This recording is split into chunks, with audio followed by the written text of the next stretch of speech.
tinfoil hat. Oh, what the fuck are you guys even talking about? Global controls will have to be imposed, and a world governing body will be created to enforce them. Welcome to Tinfoil Hat. We go deep, homeboy. Aaron, open your mind. Drink from the fountain of knowledge. There's lizard people everywhere. That's some interdimensional shit. Wake up, Aaron.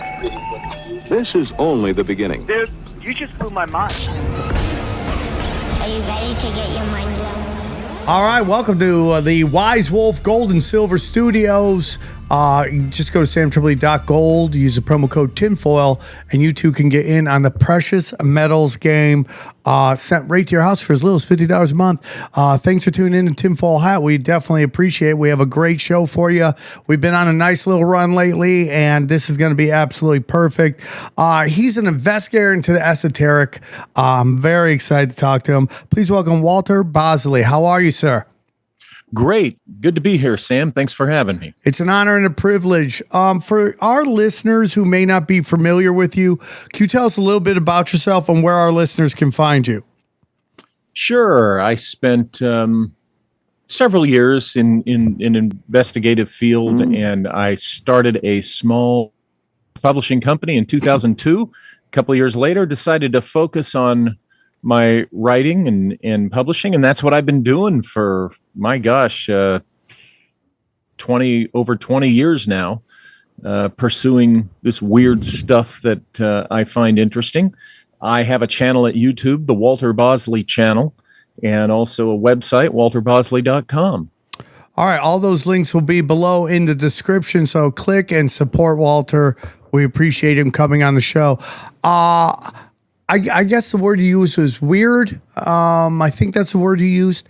I just find it such an interesting time because all of the weird stuff, which I love, the weird stuff, seems to be coming out in the from the shadows, being more and more prominent. I think it's a combination of the internet has allowed us all to communicate with each other, compare notes, and you know, start to have an understanding about what maybe might actually be happening. And it's also this thing that we've talked about in the show where I think the old gods are tired of sitting in the shadows, and I think they want to come out and play. And they've been playing this long game of chess where they've, you know, been the secret hand manipulating everything, you know, getting everybody to fight in these Abrahamic religions. And reality, Zoroastrianism, Babylonian stuff is all starting to come to the forefront, and I don't know if I think a lot of us are ready for it. I don't know if the everyday person has the time to look into it, but I find it to be interesting. And once you look into that, you things start to click. Yes, yeah, absolutely. And you're hitting the nail on the head. It's to put a finer point on it, it's what an associate of mine, Joseph Farrell, calls the Yahwist monotheisms. And I have personally come to think that they've really led the West down a road which is now destructive and just angry and dark. And you're right, the old things that were around before for a long time have been pushed aside. And in my view, they've been pushed aside long enough. And it's time for us to go back and look in these other directions. Yeah, the symbol, I always tell people, there's always people want to get blame this group, that group, this group. I think all the Abrahamic religions, whether it's Judaism, Christianity, or Islam, I'm a Christian, but I think the way we blame certain groups is just low-hanging fruit. And it's really easy to be like, these guys are doing everything. And I'm not saying they're not in positions of power, because I think they're there to take all the arrows so that we blame them and don't blame higher ups on the ladder. But when you study, let's say, Islam, they go around a black cube. I'm seeing many pictures of like Mark Levine. He has a black cube on his head, and everyone's like, "That's a blah blah blah blah blah." I go, you can call that anything you want, but the oldest religion is the oldest god is Kronos. The oldest worship is Kronos and time, and that is a black cube. And now we're starting to see a lot of that come to the forefront. Yes. Yeah. Well, these, as I like you call them, the Abrahamic religions, the Yahwist monotheisms, they've borrowed so much from the previous traditions that I find it difficult to buy into their shtick anymore. The way I look at the three is that, particularly in the Christianity segment and in Islam too, those are the two that are really heavy on the recruitment, conversion. We got to get more, we got to get more, follow us. They're like used car salesmen. And they're pointing across, don't buy your car from that guy, buy your car from us. Trust me, bro. The priesthood, and I'm talking religion across the board in general, any kind of priesthood, the priesthood is pushing the biggest trust me, bro scam, in human history. And I separate veneration of worship of God or spiritual worship from formal religion, organized religion. There's Christianity and there's churchianity. Yeah. And I want nothing to do. I haven't for a long time wanted anything to do with churchianity. Got no problem with a real Christianity. Just like there's bad elements in everything. It can be anything, and there's going to be bad elements that make the rest of it look bad. And there's a positioning of them purposefully, I believe, to disconnect you from God. Oh, sure. I think that's a big role in it. And it's interesting times. I'm very excited to get into what you want to discuss. There's a real war going on the internet right now, which is insane to me, which is Hitler, good guy, bad guy. And I think it's ridiculous. Hitler, bad guy. I think I have my own reasons for that. It's not the thing that we've been sold. We can get into that later if you want. But so I know you want to come in and talk about Nazi technology, which I think is very interesting. So it's one of my favorite subjects. So yeah, where do you want to start? Well, specifically, we're talking about this mysterious object called the bell or the glocka. Okay. Yes. And there's a lot of mystery around it. There's, as might be expected, there's a lot of misguided, what I call hoo-ha about it. And there's reasons to question aspects of the lore about this thing. But at the same time, there's reasons to accept, well, somebody was doing something with this technology. Now, I did a little devil's advocate research into it because one of my good friends, Joseph Farrell, is one of the foremost authors on he's just on. Yep. We love him. Yeah, his work on the bell is awesome. So I lean towards the bell was a real thing, and we'll get into that. But being the experienced investigator, you have to look at the opposite side. And there's a video on my channel at YouTube, the Walter Bosley channel, in which I question the standard accepted story of the bell, because what's really interesting is, we first learn about it from the Polish journalist Igor Wachowski, and he learns about it from, I believe, a Polish intelligence officer. And what's interesting is what the Polish intelligence officer describes to him, the rotating cylinder, the counter rotation. There's one cylinder embedded in the other, and it's kind of bell-shaped, but one spins one direction and the other spins another, the opposite direction.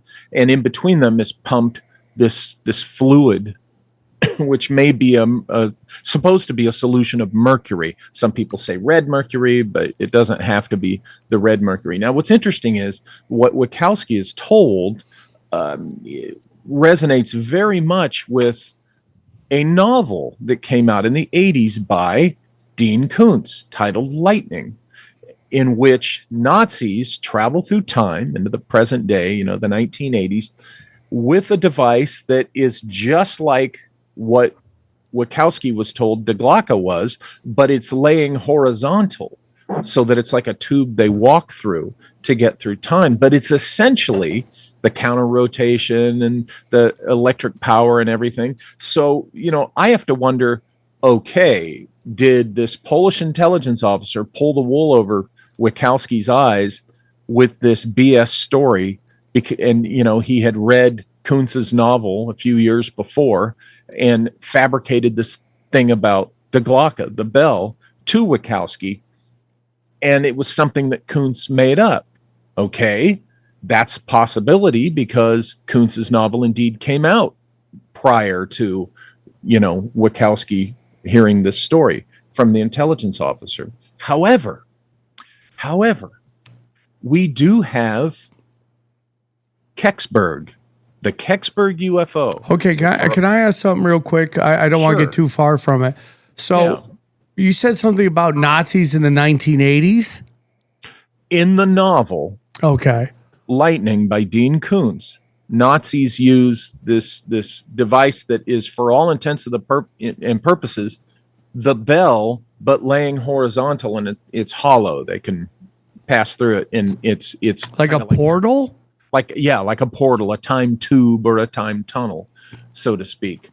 And that's in the novel. Now, I haven't been able to get in touch with Dean Koontz yet to find out what inspired him, because the question is, okay, if the Polish intelligence officer learned about the bell from Wachowski's novel, did Koontz hear about, an actual device, and that's what inspired it? Interesting.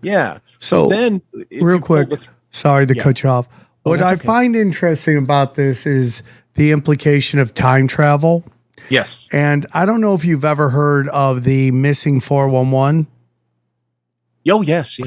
And how there is some weird, like all of these victims all have some weird characteristics that are very similar to them. And one of them is German ancestry and high intelligence and all that stuff. So like kind of goes interesting, right? Like, oh yeah. Are they time traveling? Are they grabbing people? You have to wonder. Yeah. And that's why, even though I did this devil's advocate look and kind of reverse engineer, pulling the threads back, I still have come to a personal conclusion that yes, indeed, there's something to this Bell story. And somewhere along the way, Koontz heard about it and wrote his novel. And somewhere along the way, the Polish intelligence officer, learned something real about this device. And it's so there is, the further you go back, there is evidence that this thing really existed. And it's thought of shaped like an acorn, but essentially it's shaped like a bell when you really look at it. Right. It's almost what the traditional, when you draw like a UFO, what people would think the UFO looks like. Well, and we hear about, the witnesses claim that the Kecksburg UFO was floating, was hovering, right? And then you have this mysterious Army patrol shows up with a flatbed truck. They load it onto the truck, they cover it up, and they get out of there as quickly as possible. Well, how did they know it was going to be there? The implication there is that the Kecksburg UFO was very possibly the product of our continued engineering of a captured Nazi bell. Like reverse engineering, kind of seeing it, doing it, and trying to reverse engineer it? Not so much reverse engineer as continued, because remember, in Operation Paperclip, we got all these Nazi German scientists. Yes. And that would have included Kammler's team. Kammler is the scientist who, very mysterious about him, but he's the one who is believed and suspected to have been leading the project on the bell, Daglaka. So when we captured, these scientists, it's believed, it's suspected that we got our hands on an actual, bell, one of these bells, and we advanced it possibly to whatever the Kecksburg device was. It's super interesting. I don't want to jump too ahead because I know you want to get into more talk on the Nazis, but we've had a deep dives into Martin Bormann and his role in Nazi Germany. And whenever anyone wants to lecture me on Nazi Germany, I'm like, well, what is your take on Martin Bormann?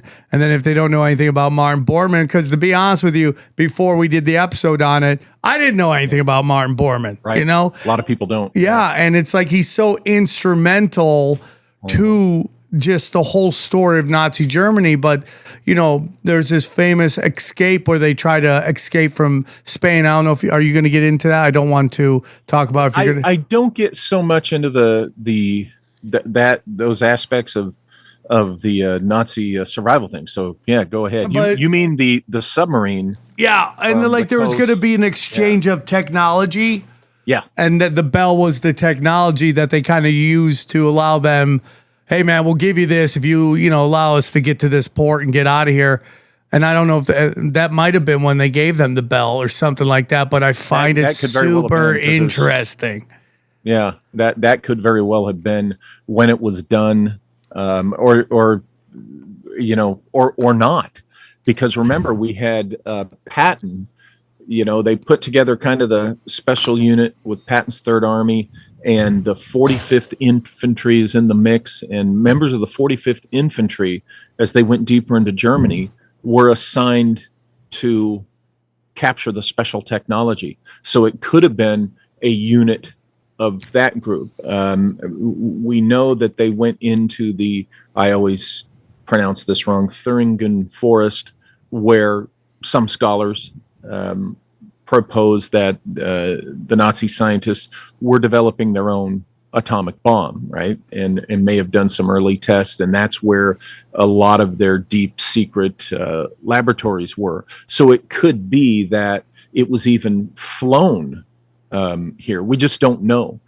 We do know that the Kecksburg UFO behaved very curiously like what we're told about the bell. So, and then remember, Kecksburg was after the big mysterious 1958 alleged suspected breakthrough in anti-gravity technology. Because remember, anti-gravity research was in the public domain. It was talked about open source scientific journals. And then in 1958, suddenly a lid is clamped tightly down on any discussion of anti-gravity. Around the time T. Townsend Brown, of course, was on the scene doing some certain things. So there are scholars, I'm included in that. I think that they made some big anti-gravity breakthrough around 1958, and that's why it went secret. Now, this, of course, was 13 years after the end of the war.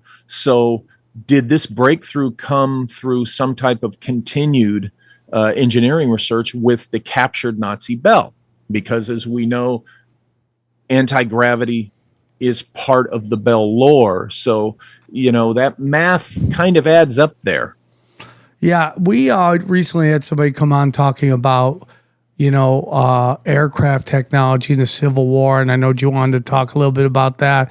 Can you go into that a little bit? Because I find that so fascinating. Oh, sure. Yeah, Sure, I find that, because, I have this theory, we're entering this kind of Palantir reality right now. Mm-hmm. And I have this theory based on psychic abilities. Johnny doesn't believe me, but based on my gut, that the drones in New Jersey were the part of this whole thing. And it was a test on data. How would people react to basically craft in the sky? I think that's a very reasonable possibility. I think it definitely was some type of social experiment, in again, public reaction to what they were seeing. And, this would tell them, okay, let's take it to the next level. Look at what these drones can do as far as images in the sky. these days. I mean, there's the one where there's the King Kong climbing up the side of an actual skyscraper, and it's all drones. And of course, it's pinpoints of light, but there's the other stuff that's beginning to be even more fantastic. And the understanding that we are getting 30-year-old technology, that DARPA's at least 3 decades before. So whatever they have is way more crazy than that, and they're just slow rolling it out. Sure. Guys, it's crazy out there. It's like we're all working more than ever. Okay. We have to make that money to pay them bills. But at the same time, you got to work out. And there's no better workout in a shorter amount of time than rowing. Let me tell you about our good friends at Hydro, okay? Listen, warm weather hits, and suddenly I'm juggling vacations, visitors, and zero routine. Hydro brings me back to that structure so I can get a quick, efficient workout that keeps me feeling grounded no matter what my calendar looks like. Whether you're training hard or just trying to stay active, Hydro really meets you where you are. It's low impact, so it's easy on your joints, but it still gives you that perfect mix of strength and cardio. And if you're on the fence about it, and this is crazy, there's free shipping and a 30-day risk-free trial, and Hydro offers a full-year warranty. So honestly, you got no pressure. Just try it and see how it feels without any risk. I use my Hydro. It's right over here in the studio. I use it a couple times a week, and I love it. So here's what we're going to do. We want you to skip the gym, not the workout. Stay on track with Hydro. For a limited time, go to hydro.com and use the promo code TINFOILHAT to save up to $475 off your Hydro. That's HYDROW.com, code TINFOILHAT. That to save up to $475. That's hydro.com, code TINFOILHAT. And we thank them for sponsoring the show. There's going to come a time where there's people who have crypto and there's people who don't have crypto. All right. And if you play it right, you can get into these cryptos early and make some good money. All right. That's why you got to check out our good friend James McMahon and Copy My Crypto. Let me tell you about Copy My Crypto. Guys, does it piss you off to watch crypto fly up in price for over a decade and you've still done nothing about it? It makes sense. Crypto is complicated and really boring. Well, here's the good news. You don't need to know a thing about crypto to make money like so many have. The CopyMyCrypto.com membership site shows you the exact cryptos that YouTuber James McMahon personally owns, which means you just copy him. It's like having a big brother that knows exactly what he's doing. You don't need to know a thing you don't need to know a thing about crypto or how to invest. You just simply copy along. So let me tell you about James. He runs the Crypto with James YouTube channel, which has so many more subscribers, and this says 54,000. It's way past that. Okay, he's got a ton of subscribers. In the summer of 2020, he told his viewers to buy 26 cryptos. Had you put $100 in each one, it went on to be worth over 123,000. Of the 26 cryptos, his top pick of the year, the one he singled out, Phantom, went up 692 times. That happens, man.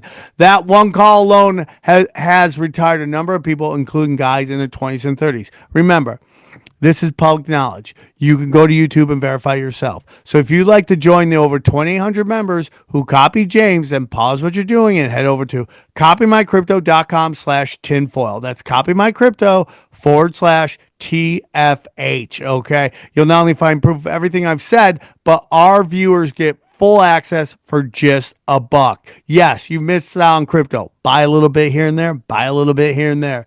But there's over 2 million other cryptos. Do you really think you miss out on all of them? Nope.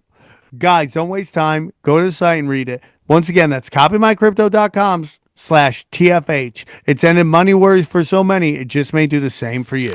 Well, the thing about the Civil War era airship technology that I've written about, and I think there's something to this. This I found when I was pulling the German thread. And why was I pulling the German thread? Because several years back, I learned about a gentleman named Charles Delschau. And Delschau was an immigrant from Germany to the United States in the 1850s. That's the decade before our Civil War. Okay. And he came to California. Now, he wrote these journals starting in 1893 and wrote them until his death in 1923. Okay. And in these journals, he claims that he came from Germany as a young man, was sent here to California by this mysterious German-based group called NYMZA. Okay. NYMZA. And they were some type of sponsor group for groups of guys experimenting with exotic technologies. And one particular group was called the Sonora Aero Club, and they were based in Sonora, California, just west of Yosemite. Have you heard of that? No, well, no, I didn't, but that's kind of crazy that there's so many connections between Germany, Nazis, and then America. Yeah, well, yeah, and there's a definite 20th century reason for that. But these German immigrants were in California, according to Delschow, and they were building and actually flying these little contraptions they called Aeros, A-E-R-O, Aero, like aeroplane or aerostat, that kind of thing. And they called them Aeros, and they were little one-man things or 2 or 3 man little flying machines. This is in the 1850s, and these were not balloons. These were not hot air balloons. They had this interesting like turbine type of processed engine, okay, that they use their own secret ingredient fuel, this green liquid. And they were building these things, flying them in secret. They would hide them from, so nobody could find where, they would hide them in barns. The local farmers up there, they would hide them in barns. And then there was reportedly the leader, a guy named Peter Menace, the head German of this group of immigrants. He crashed his Aero and reportedly died. Okay. But we don't know that for sure. And that was the end of it. According to Delschow, that was the end of the Sonora Aero Club. NYMZA had sent a representative from Prussia, which was Germany. Before the unification. Yep. And they wanted the Aero Club to start building these things for military uses. And the Aero Club said, no, we're not going to do that. And it wasn't long after that the leader allegedly crashed and burned and died, and that was the end of the club. And no more flying technology. Yeah, okay? Yeah. Now, my thread that I pulled on this technology that they were using, I found that in 1849, a gentleman by the name of Macorn Rankin, who was one of the lead researchers into thermodynamics of his day. Okay, Macorn Rankin had designed this turbine called the Rankin turbine, and when you look at a diagram of it, it is identical to the diagram that Delschow drew for the turbine of the propulsion engine of these flying aero machines of the 1850s. Now, Rankin publishes this in 1849, and just a few years later, according to Delschow, okay, you have these guys using this exact turbine design to power their flying machines, only they used a special green-colored liquid fuel, so to speak, that they called the soup. And, we don't know exactly how it was made or everything that was in it, although we're making some breakthroughs and we're going to be, I and some other researchers are going to be releasing what we think it was, the basis of that was. But it appears that they were using a very down-to-earth, human-developed turbine. They were just souping it up, no pun intended, with their own little touches, like this green fuel.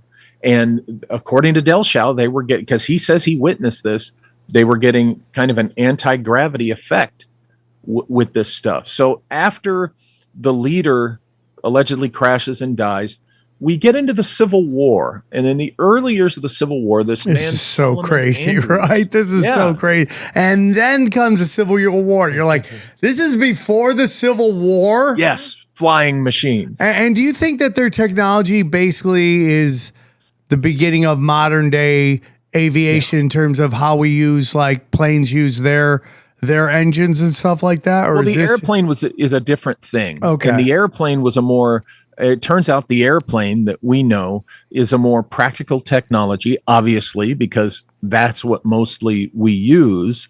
And I think early on, as we'll see in my Civil War hypothesis, they saw a particular value in maybe keeping a lid to some extent on this anti-gravity of stuff. course. But see, I think the turbine and the using the special liquid, I think even all that was inspired by lost ancient technology, which is a whole other discussion. Yeah, that's what I wanted to ask you. Do you think we're getting in some occult, esoteric technology coming into play here? We're getting into things that secret societies became aware of. Okay. Now, not that it was hocus pocus that made it work. It's just that, what it comes back to, Western academia wants to protect its turf. Okay. So anything not of Western civilization, particularly of the East, anything that your standard traditional historians do not want to sign off on must be suppressed, ridiculed. Don't take that seriously. Ignore the man behind that Eastern curtain. So it's just protecting of turf is what's going on there, is why it's suppressed. I think that there were societies dedicated to alchemy and advanced science that they studied, the old texts. They experimented with things that were described, going back into the Vedic texts. Yes. I think that's where basically some of this stuff we're talking about came from. And eventually, as we go through the story, it becomes, I think, even more apparent, because I think that's where the bell came from. I think the bell was developed through an attempt to engineer this mysterious Vimana technology that is talked about in the ancient texts. I mean, there's a whole bunch of discussions on this. You've seen, like, Joe Rogan, Aaron Rodgers talk about hieroglyphs that look like, helicopters and all that stuff. And of course, Brian Callen dismisses it. All these archaeologists, they would have talked about that already. You're like, not if that's literally what he came on my show and said. And I go, not if there's an official narrative that the power structure of archaeology has made their bones on. They're the most brainwashed of all the mainstream archaeologists. Yeah, and if you change that data point, they're obsolete. So if you're in charge, you're like, nope, this is the story because I'm dominating right now. And if you change the timelines, I have old data and I'm no longer useful. Yeah, and careers are threatened. Yep. Is what it comes down to. Yeah. And think about it this way. You're working, you're a professor, you're working, associated with a university, you have your tenure, you have a family, and your wife and kids are very happy in that nice house and those nice cars. Yep. And you're just going to upset their apple cart if you buck, the system and the tradition and the narrative, the official narrative. And not too many people are to do that. And careers are threatened, over this stuff for the status quo. So, and sometimes that is to protect technology, which governments do want to keep secret, or private corporations. They're part of covering that up. And when you're talking about the secret societies, we're talking about the 1850s. A lot of these guys that were studying thermodynamics, the industrialists and such, they also were interested in alchemy and the history of all this stuff. So these are the guys who, if they stumble upon something, they keep it between themselves and they don't share it publicly, but they will try to develop it. And I think that's what these guys in the Sonora Aero Club were doing. I think that's what McCorn Rankin was aware of. Was this old stuff. So, we talk about, and I'll shut up here, but we talk a lot about how, or I do, and people think I'm crazy, but my real belief is this next gen technology that is being rolled out everywhere is hardwired mysticism. Like they've been working on this. I mean, if I went to you guys before today's show and go, yeah, they were working on basically flying machines like before the Civil War, most of us would be like, no freaking way, or anything like that. No way. But like, yeah, they have been, and they've been doing it for hundreds of years, if not thousands of years. And when you've been putting that much money and that much time in, you get to a point where you're like, oh, we've gotten it so we can make this thing you carry around with you, read your thoughts, and we can manipulate the weather, and we can use anything in your house to spy on you and stuff like it's all Doctor Strange level stuff, time manipulation and all that stuff. Yeah. Yeah, and when you talk about the thread of how this stuff gets passed, you have an era. Take the Renaissance. You have a group of guys, couple of secret societies. They develop things to the extent they can during their lifetime. Yes. And then eventually the youngest one of them is going to die. And what they've done is they've documented this somewhere, and they leave it in the trust of someone, so that next era, that next age, that next however, whatever generation down the line of secret guys, one of the perks of being selected for these societies is you get to see this stuff. But it's all, it's in the books, and only to the extent that they were able to take it. Okay. So then the next generation, the next era, it's like, okay, let's take this and take it to the next step. And then on down through history, document it. When you die off, it's there for somebody. And I think by the time we got to McCorn Rankin and the Sonora Aero Club, these guys were, a part of these secret societies, and they saw what was done before them. And it's like, okay, it's time for us to experiment. And they move the ball down the field. Yeah. Bloodlines and secret societies are on no timeline. They will take as much time as possible, including many, many, many, many, many different generations over and over. Whatever it takes, the plan will take as long as the plan takes. It does not matter. And that's why when you get into timelines, when talking conspiracy, and you start giving dates, you really start to set yourself up for some problems. When you're like, I think this is going to happen on this day, and it doesn't, you go, oh, you're an idiot. Well, because there is no set timeline. They would love to happen. They'd love for it to happen when it's supposed to happen, but sometimes it doesn't work out that way. Right.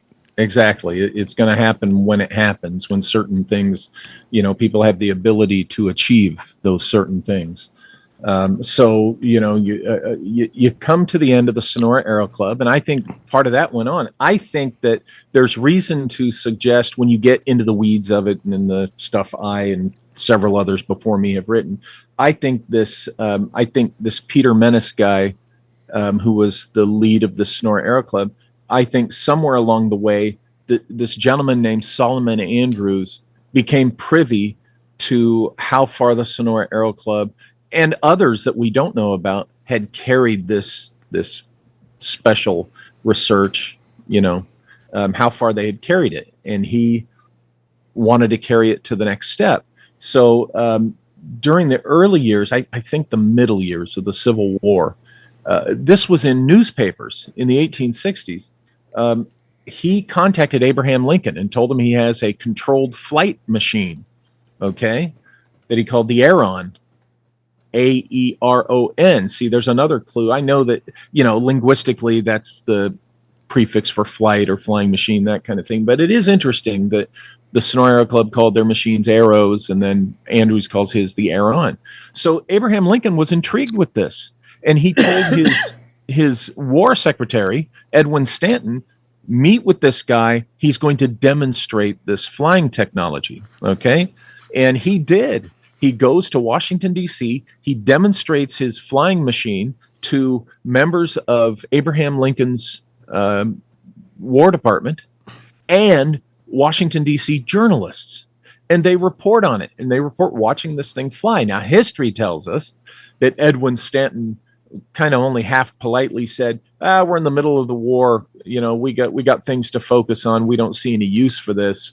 Thank you, but no thank you. Now, think about that. Yeah. They're already using balloons for reconnaissance and stuff. You're telling me that this guy comes to them with this controlled flying machine and Edwin Stanton's just going to blow it off? Well, we know that this wasn't developed during the war because we would have heard reports about it. Because if the Union had these controlled flying machines, the story of the Civil War in history would have been different. Okay. But so clearly to me, they didn't do anything with it during the war, but I suspect they did something after the war that they committed with industrialists in what I suspect was America's first black project done by the government in the deepest secrecy that they could put a lid on.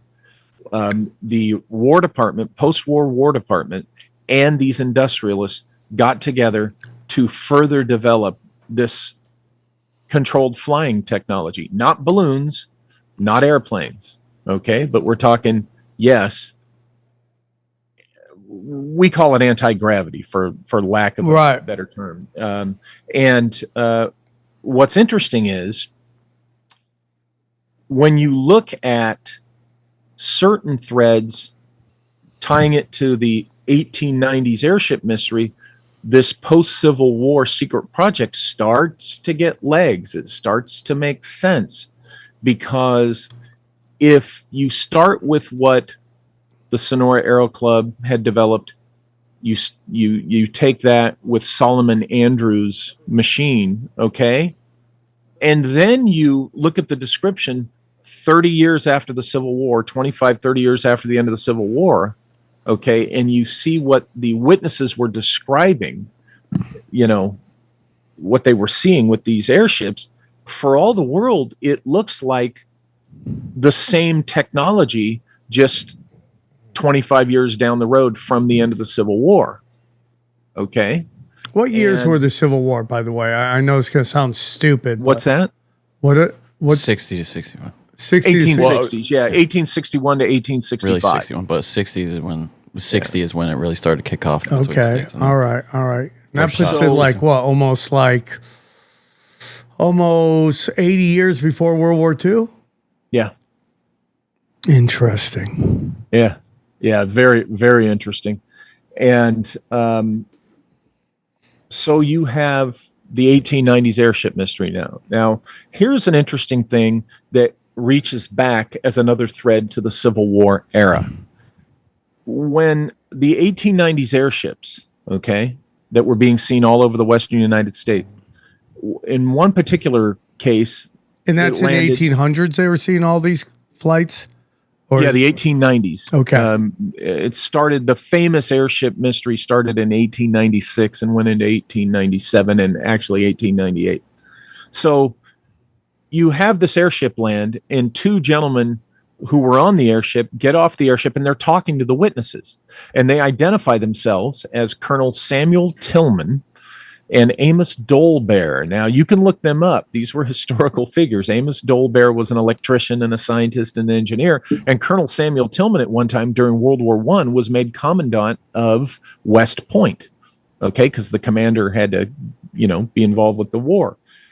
Colonel Samuel Tillman was a U.S. Army officer who was a scientist officer. He was mostly a science officer. He was a cartographer, but he was also a chemist, okay, and was involved with engineering and such. And when you look at the description of how, people witness how these airships were working, okay, it fits right in with Colonel Tillman's expertise as a career Army officer.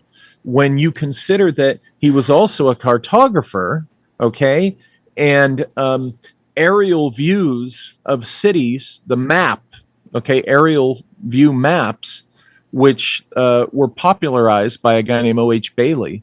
And they were using balloons to do these. But, after the Civil War era, these maps got a little more sophisticated. Isn't it interesting that Colonel Samuel Tillman, who is witnessed to have been on board one of these airships in the 1890s, was also a cartographer, and the fact that he was a chemist, okay, when you go back to the Sonora Aero Club, chemistry was a big part of what they were doing to make these flying machines. So there's the connectors. If chemistry, right, was a part of developing this mystery airship technology, and it continued to be so, you would naturally have a guy like Samuel Tillman, okay, that was his expertise, and here he is connected to the airship mystery. And now, chemistry could easily be alchemy, right? Well, chemistry came from alchemy historically, Yeah. yeah. So absolutely. Now, what's interesting, you say, well, Samuel Tillman, how famous was he? Well, he wasn't like rock star famous. Of all the people that the witnesses could have claimed, if they were making it up, got off an airship, why would they choose this Army officer, this guy Samuel Tillman? Yeah. But when you look at Tillman's background, you see that a guy like him would very much have likely been involved with a secret U.S. government War Department / Army project on airships. So, on the one hand, you say, oh, some people, how skeptics are. They don't want to acknowledge anything. Oh, that's thin, that's thin, that's thin. But it's not really that thin. I'm sure you're familiar with Daniel List, known as Dark Journalist. Yes, we love him. He has done some fantastic further research on Samuel Tillman, and has dug up a lot more evidence to back up what I'm saying about Tillman having likely been involved with this, spooky secret technology development. It's now, so crazy. On the 1890s airships, the witnesses described a lot of spinning, rotating devices that also worked with vibration and resonance. In fact, one of the witnesses saw, I think in one case, this was Dole, but the mysterious Wilsons, again, which is another complete discussion, actually kind of tap a device that's similar to a tuning fork, and it activated the buoyancy of the airship before it flew off. That is crazy. Yeah. And this, my friends, is where the bell comes into the story. I was pouring through Del Shaw's books. Now, I mentioned Del Shaw did these interesting journals and picture books, hundreds, some say, I think there's might be thousands of these schematics and drawings of these flying machines that he claimed both were built and flew or were being designed in the 1850s. Hey guys, real quick, listen, if you're a working man and you work hard for your money, you better have the right clothes for the right job. And there's no better place that has made the best clothes for the working man than our good friends at True Work. Let me tell you about True Work. Most gear gets built to look like it works. True Work is different. It's built for real conditions, hot rooftops, quick turns, jobs that don't ease up, with sweating, wicking fabric, unrestricted movement, and strength that holds up firm under pressure. True Work helps you keep pace when it matters. We're not here to mimic hard work. We're here to support it. Every seam is intentional. Every feature is tested, because in this field, you don't get respect by looking the part. You earn it by doing the right things again and again and again, okay? That's the bar. True Work was built to meet it. The gear that works harder, moves better, and proves itself every single time. All right. And I got my True Work on right here, looking good, hides my chi-chis. Okay. I look good. I feel good. I'm ready to go out and take on the world. Okay. I love it. It's great, dude. Every True Work product is engineered for maximum comfort, protection, and efficiency with minimum bulk or extra weight. Okay. Upgrade to True Work for major change in the way you work. True Work helps you be the best when it matters, okay? I think you should check this out. I think I use this and I think you should too. So here's what we got. Check out the full lineup and get 15% off your first order at truework.com/tinfoil. That's 15% off at truewerk.com/tinfoil. We thank them for sponsoring this show. Now get this. Because spinning, rotating mechanisms were involved with the 1890s airship mystery craft, I thought, well, let's look deeper at the Delschau Sonora Aero Club stuff in the 1850s. And I was going through his artwork, okay, and I found it. I sent you an image of it, the image of a rudimentary prototype bell. And Charles Delschau drew that in his books sometime prior to his death in 1923, which was at least a decade before we're told the Nazi bell was even starting to take form. Our illegal intern right now is looking for. I think maybe, did you send it to Mark, our booker? Because he did not forward it along if you did. We're blaming Mark for this one. Yeah. Okay, Mark. I'll text him and see if he can send it. But that drawing Delschau did prior to 1923. And he said, get this, he said this was one of the most important operative devices of the 1850s flying machines. It is literally shaped like a bell. It's on an axis and rotates, spins, just like the Glocke.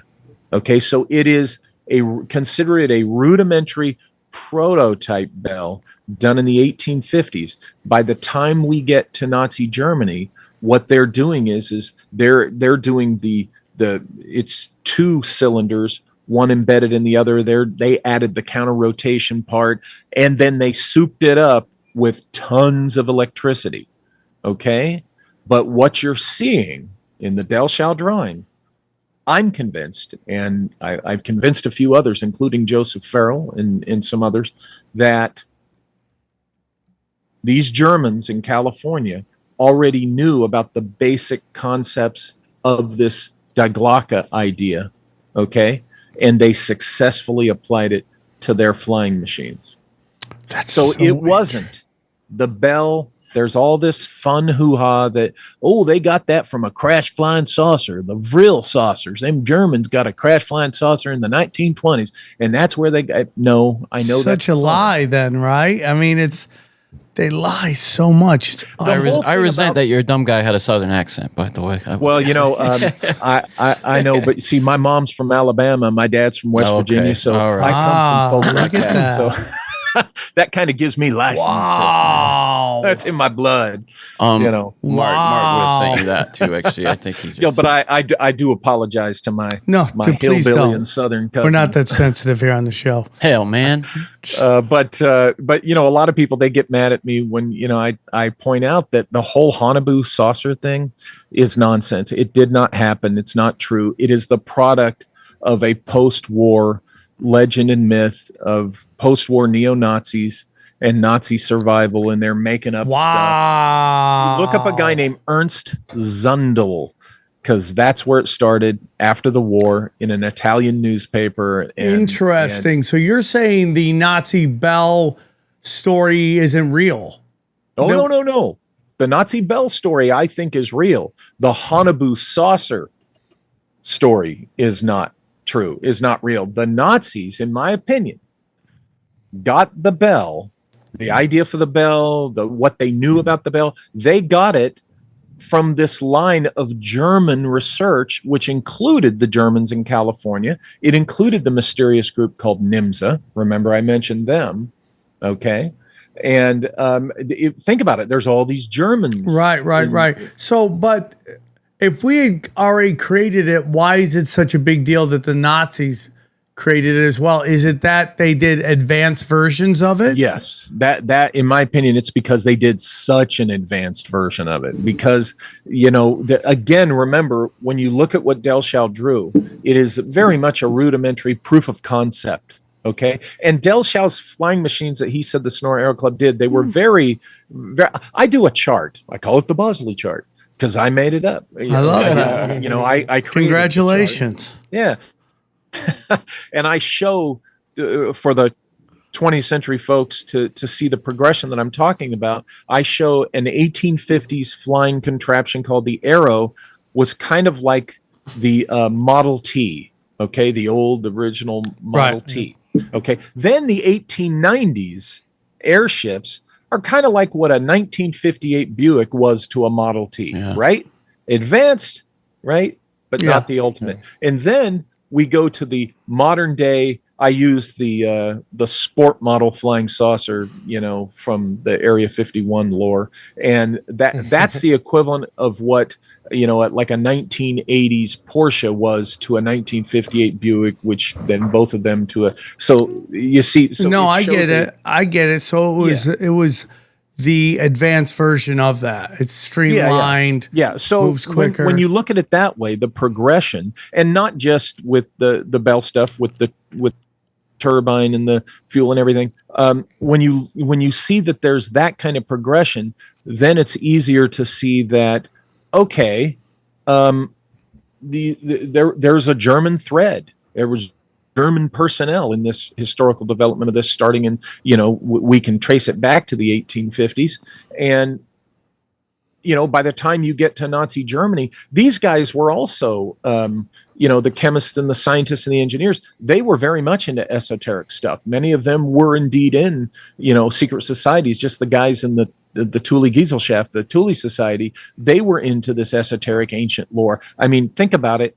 If I and others are right that the Bell, you know, is some type of modern product of toying with ancient Vedic texts, does it surprise you then why the Nazi scientists were going all over India and into Tibet? They were fascinated with this lore. No, this totally all lines up to me. Even again, going back to the New Jersey drones, and like what people were talking about were like wheels that were turning, and almost a way to make it look like biblical angels.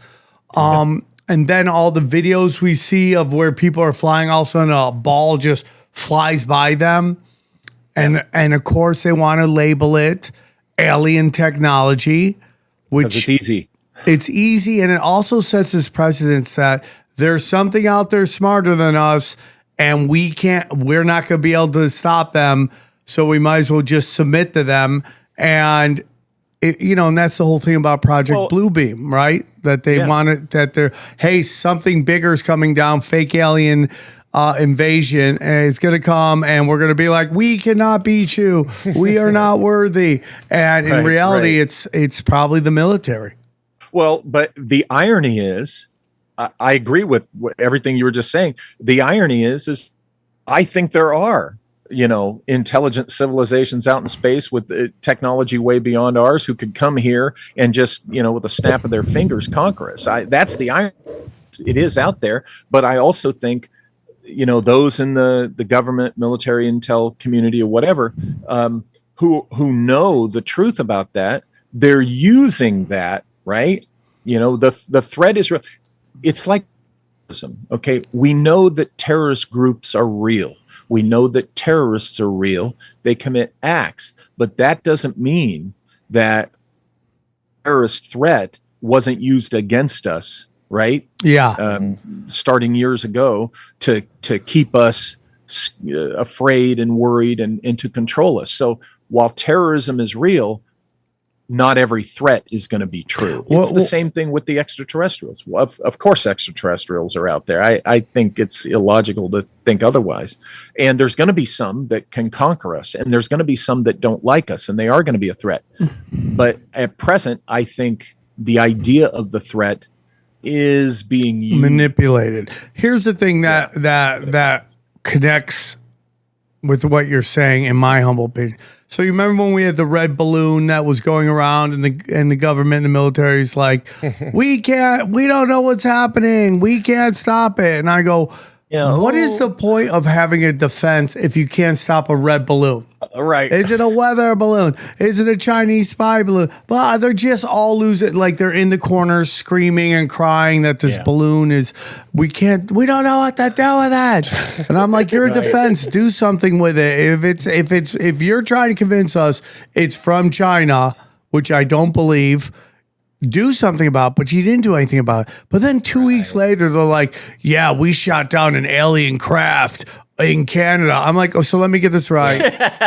You can't do anything with a balloon, but you've just shot down this alien craft. You intercepted a multi-dimensional craft. Yeah, you know, this thing that came from, let's just say we believe in that story, billions of miles away, and you were just like, pew, pew, pew, pew, pew, pew, pew, pew, pew, pew, pew, pew, and it crashes, and it's almost to a point of a demoralization, like they don't want you to know if you're coming or going, what we can do, what we can't do, and it just like, maybe it sounds to me like U.S. military or even Canadian military, most likely U.S. military, crashed, and now they got to come up with a story about that. Why? Because they couldn't control it, or because it just crashed. It just, for whatever reason, it crashed, and now they don't want you looking at what's really going on. Yeah. Pardon?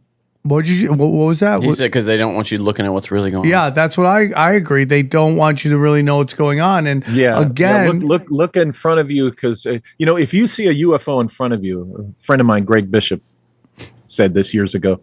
You see a UFO in front of you, turn around and look behind you to see what it is they're distracting you from. Yeah, which is so true. Which is everything to me is a magic trick. That they're trying to manipulate energy and manipulate your emotions, and these energy vampires feed off that stuff. And that's exactly what this all is. Because if we know we had flying technology before the Civil War, what do you think they have today? And that's not even what we're allowed to see. What they have as somewhere in that mountain near Area 51 or whatever underground tunnel, that base that they have, some dumb base that they have out there that has just even crazier stuff. Yeah, and that honestly is where I hit kind of the problem, even with my own hypothesis, was I could trace this and present a hypothetical line from 1849 up to the World War II era.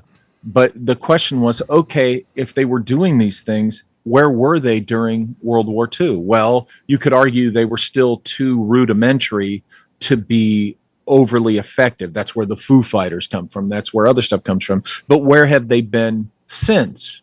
And, admittedly, okay, that's a very good question. But then you look at what I was saying earlier about the anti-gravity research, and then suddenly a lid going down on it. Well, maybe it took until 1958 for whatever started in 1849 to really develop effectively. That's the only answer I can come up with, because there's this weird story out there that, take it however you want to, but there's weird story that in 1903, this private group came to Nikola Tesla and asked him, they said they'd pay for it and everything, but they asked him to design an airship that they could fly to Mars. That's the story. Now, I address this in one of my books. I say, okay, if they were going to try this, is there any technology that they could have even fooled themselves to think they would have survived off the planet in space, right? Because my thought is, okay, you get on this airship, and the minute you get too high and you get out in space, you all die, and because there's every reason, right? There's no oxygen, food, water, radiation. But there's the problem of Oliver Heaviside. Oliver Heaviside wasn't even a professional scientist, and he came up with gravito-electromagnetics, GEM, GEM. With GEM. Now, he came up with this in the 1890s. And according to his idea, you could, with the GEM, gravito-electromagnetics, you could create and generate a protective bubble around an object, which within you could have a survivable environment, basically life support. Now, this is a guy who's thinking of this in the 1890s, the airship era. And then in 1903, you have this legend coming from the murky shadows that some guys asked Tesla to design this machine this airship that they would build and fly off planet. So that's in the for what it category, because we never hear anything about that again, and I don't think, if it's out there floating, maybe the Black Knight, which has been proven to be a NASA oh really? Yeah, now the object in the photo that people were calling the Black Knight, that's been proven to be a shroud, an equipment shroud that fell off something in the shuttle and now is floating in space. But that shroud does not explain all the lore that is behind this mysterious thing that's been circling the Earth, which they claimed was ancient.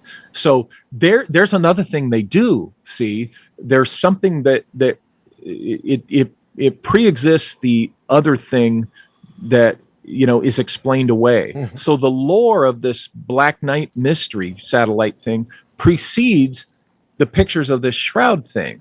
So when they're able to explain away the shroud, which they did sufficiently, that pointy nose image thing, that is an equipment shroud, a NASA equipment shroud, it's been sufficiently explained away. What they do is they say, well, then that explains away the whole Black Knight thing. Not so fast, because parts of the Black Knight story that are not explained away by that shroud. And I don't know, maybe maybe they got up there and, like I said, they're just died, still there. Yeah, that's and great. they're still there, in that thing. I don't know, but it's interesting to me that when you start pulling these threads of the Bell and the airship technology, you begin to find more and more legitimate possible evidence that the Bell was real, and it was developed from a very human line of technological development. We didn't need a crashed flying saucer to do these things. I think they used the saucer crash stories, as long as they could get away with them, to cover for these kinds of developments, because there's people that still buy them. There's people that still lock, stock, and barrel are convinced that, and here comes another thing that people hate when I say, there's people that are just thoroughly convinced, by gosh, you're not going to tell them otherwise, that Roswell was not an ET craft that crashed, in spite of any strong arguments you could make that that's not true. I wrote that in a book too. Yeah, well, there's the old saying, it's easier to lie to somebody than to convince them that they've been lied to. Yeah. Because everyone wants to believe they have a giant, great bullshit meter and that they can sense BS from a mile away. And when they buy into something, they just want to go on with their life. They're like, this is what I think, I'm just going to move on and I don't care, regardless of the consequences and what that actually means. And you're seeing it right now. There's a lot of smoke screens and everything going on with this super advanced technology that these nerds want to roll out that seem like they're just going to completely destroy our right to privacy and our freedoms and all that stuff. And I don't know why they do it. Their language is very weird to me. They gleefully talk about, keeping people on their best behavior. We want people afraid at night. These are weird descriptions of technology you're gleefully rolling out. Right. What do you think Roswell was? What do you think Roswell was? What do you think it actually was? You think it was? If you think it was it was just a crash that went down and the government had to make up a actual smoke screen for it. Oh, these were aliens, not us using technology. Is that what you're thinking? You're talking about Roswell. I didn't hear that. Yes. Sorry. What do I English think Roswell is a second was? language. I think it was the United States' first attempt at manned space flight. You had all the right engineers, rocket scientists and stuff in the same place at the same time. They had as much money as they wanted. Okay. Here's the key to the whole man in space mystery and these secrets. And that's what's called aerospace medicine. Okay, you go, oh, gee, that's boring. That's right. A bunch of doctors. Why is that important? Because aerospace medicine is how we keep humans alive in space. That's how we learn to do life support systems. Okay, and these guys date back to the early 20th century.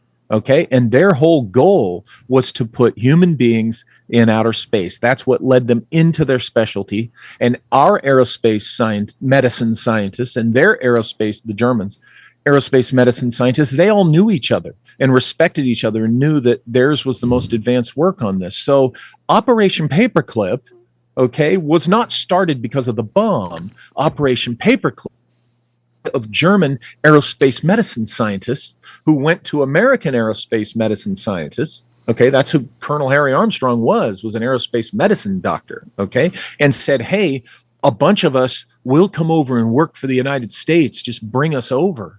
And that's how Operation Paperclip was born. That's history.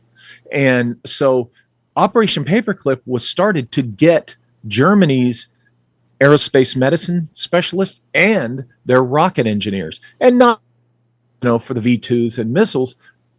These guys were also obsessed with putting human beings in space. So you have all these guys in New Mexico at the same time. They all share the dream with the American counterparts of putting human beings in space.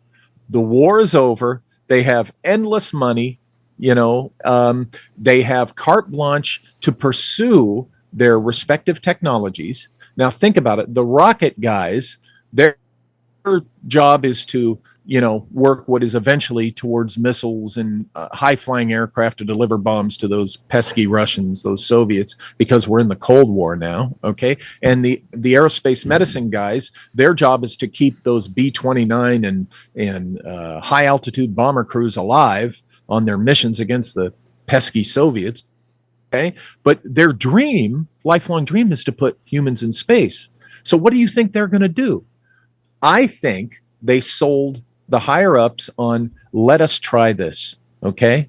When you look at the original drawings of the witness drawings, you go back and you look at the original witness drawings of the Roswell craft, it looks suspiciously like the middle section of the Horton Flying Wing that was built during World War II. And interestingly enough, later on, that in 1947, later on that same year, we had the YB-49, which was our giant flying wing. And it looks suspiciously like very similar technology. So I argue, and I go into this in I have a book titled Shimmering Light, in which I go into this in a whole chapter. I really do think that what they did was the rocket and aerospace engineers, Germans and ours, got together. They designed the craft. Our aerospace medicine guys designed the life support system that would be used. And they did this thing.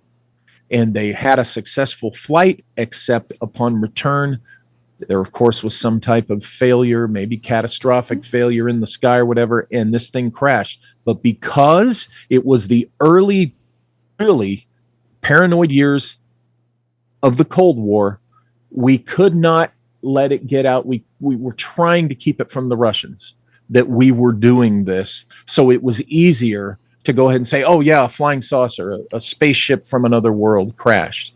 And because people love this idea and want to believe this so much, they refuse to believe anything else. Now, this was done back in the 40s, but remember, the Roswell incident did not really gain traction or even awareness of the public until 1980, when the book of that title came out. And then people were used to Close Encounters of the Third Kind, a couple of decades of spacemen coming to Earth movies, and then E.T. in 1982. So, this was already, in the public zeitgeist that,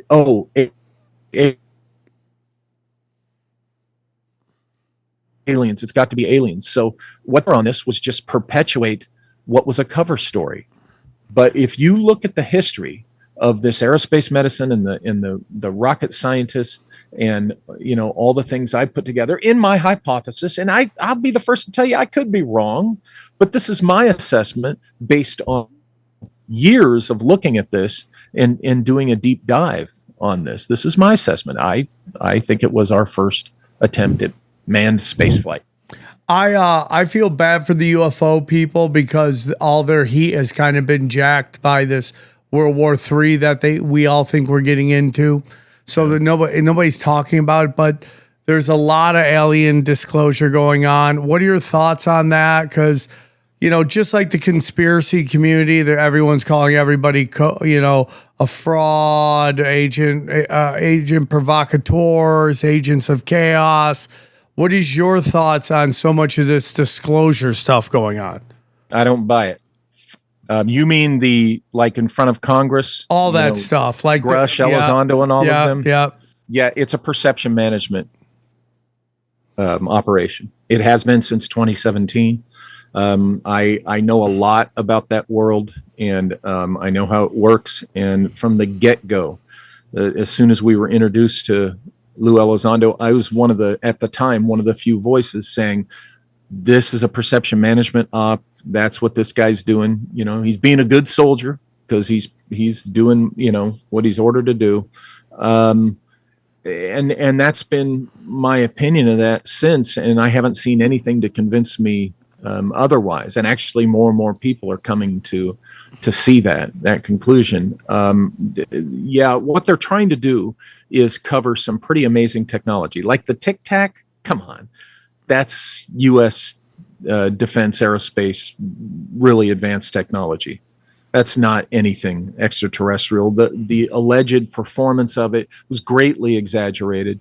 Where they saw this thing is in a known area off the coast of California where this kind of stuff is tested. It's a lot of it's a restricted area. This kind of stuff is tested, and people were under an impression this was to happen right off the coast of San Diego, downtown San Diego. No, it was miles out to sea. And people say, well, why would they test that in front of pilots who didn't know what it was? To get their reaction. Yep. You want a real world reaction from a pilot. Well, there you go. What about the theory about interdimensional? Oh, I love that. I think there's something to this interdimensional. Yeah, stuff. Remember, folks, I do think there are extraterrestrials, advanced civilizations. I think they've been coming to this planet and they continue to do so. It's like the example I gave you about the terrorists. There is terrorism, but they use the threat of terrorism to manipulate us. Same thing with the ETs. But yeah, interdimensional, I absolutely think there's something to that. I have two more questions for you.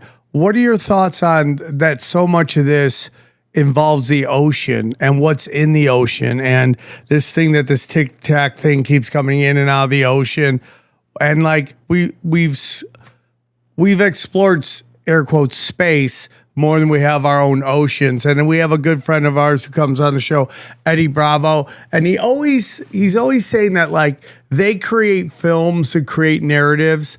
And like all the films about like, oh, if you go in the forest, you're gonna get eaten by animals, you're gonna get hacked up by a axe murderer. Don't go to the forest. And then they've done that a lot with the ocean, like Jaws and all these giant like eat you up animals. The Titan submersible, imploding, all that stuff, like the Titanic, all that stuff is like the ocean. It's you're gonna die in the ocean. Don't go to the ocean. What are your thoughts on like what's going on in our oceans? Well, I don't buy for a fact that we haven't explored our oceans. I mean, I think they're just telling us that the ONR, the Office of Naval Research, is behind a lot more of this stuff than people realize. I think we've been all over the oceans, but they tell us, they tell us that, oh my gosh, we haven't even begun to look at the seas, and that doesn't make sense when you look at it. And as far as the threats down there, I think these are all very real threats, and of course, what they do is they play that up, right? They play it up. They focus when bad things happen. People get attacked by sharks, or I think the Ocean Gate thing, the Titan, that happened. That was a tragedy. This narcissistic jerk took four other people to a horrible death. Yeah. And that guy's an a-hole, and that's very That's just, wow, tragedy. Billionaires are bored. So they're like, hey, let's try to do this. We're probably going to die, but let's try it. And then something he happens. should have gone down there by himself, just him and a couple other crazy guys at work. Why would you bring your kid with you? Yeah. Well, he sold tickets, and I get it. It was to fund his errant project, but and he got told many times that it was unsafe and just completely ignored. That was wrong. But I think we have explored, and I think it's a good place to hide things, and that goes for off-planet sources too. If you're an extraterrestrial, find a little island in the middle of nowhere. Go, if you have the technology, just go under the water. I think that's a big reason why when they really talk who's the most powerful part of the military is the Navy. The Navy is the most powerful. I think the Air Force has pulled up. I think the Air Force pulled up alongside them a long time ago and might have even surpassed them by now. Little things. Look at little things. For instance, Space Force. All right. Each military branch has their own investigative agency. Okay. But the Air Force OSI, Office of Special Investigations, is the official investigative agency for the Space Force. Now, that's not just looking for, Space Force cadets who are stealing, money or equipment or something. A lot of the work they do is intelligence collections, counterintelligence collections, and that would include what's found in space. So if a Space Force unit goes to the moon or goes to Mars down the road or is out there in space, you have an Air Force agent who's going to be the guy who's, going to be collecting the most important intelligence and the most secret stuff. It's interesting. They don't have their own. So are they truly independent that much from the Air Force or not? But the Air Force is a very conservative branch. You see, there's not a lot of movies made about the Air Force, TV shows about the Air Force, because they won't cooperate with that. Did you know Top Gun originally was supposed to be about the Air Force flight training? And the Air Force said, nah, we don't want to cooperate with movies. So they decided to make it about the Navy Top Gun class. Huh. Interesting. In the 90s, James Cameron wanted to do a U.S. Air Force TV series. He even wined and dined Sheila Widnall, the Secretary of the Air Force, on a yacht in Marina del Rey. And she still, the Air Force still said, nope, we don't want any part of that, because they're very protective, very secretive. And with the Tic Tac incident, we find that crew members said that, it was on a Navy vessel. It involved Navy pilots, Navy, but it was U.S. Air Force intelligence officers who came on board and retrieved the hard drives that had recorded the data of the Tic Tac incident. U.S. Air Force, not ONI, not ONR, Office of Naval Intelligence. Nope. Not Office of Naval Research. Nope. It was the U.S. Air Force who got that data. So I think the Air Force has probably surpassed the Navy, but don't shortchange the Navy, because they are still up there with the forefront of this exotic, spooky technology. They've been around since the 1800s, the Office of Naval Research and the ONI. Yeah, well, the plan is like, 80% water? That's an important thing to regulate. Johnny, do you remember your question? I'm taking it back to the 1800s for a second and Sure. and later. So the commercial, what would you say, airship as we know it, like the Zeppelins, the Hindenburg. What was that on a tangential, like a parallel development chart? Did they originate with the same philosophy toward flight, and then it kind of diverged toward like a more commercial, mainstream, less technologically advanced? It was a simpler technology, and simple is what? It's practical, right? It's yes. Economical to produce and to administer and operate. So just like the airplane's a very practical flying machine. Look, right? And so at the time, the airships, the Zeppelins and stuff, those traditional airships, blimps and stuff, it was very practical. So it kind of was an offshoot. Joseph Farrell has done some interesting research on the Civil War and finance, and he's uncovered an interesting thread in there. He shows an interesting thread that he got from my research. That's what led him, on this particular thread. You had the Count von Zeppelin, who was part of the development of the Zeppelin. It's named after him. He was in the United States during the Civil War, associated with the Civil War unit. So remember what I said about this post-war airship project. And here you had Count von Zeppelin, who was a young man, is over here in the United States during this German thread around this mysterious flight stuff. So how much of the airship mystery technology did Zeppelin himself learn about or hear about? We can only guess, but interesting that he goes off and, and from that, later is developed the Zeppelin, the ultimate expression of it being the Hindenburg. Right. There's a thought that I'm not sure you would call it a conspiracy, but there was an effort to derail the development of airships and a view, I think, pretty well supported view that they were a superior model for air transport in many ways to what became modern air aviation. What do you think about that?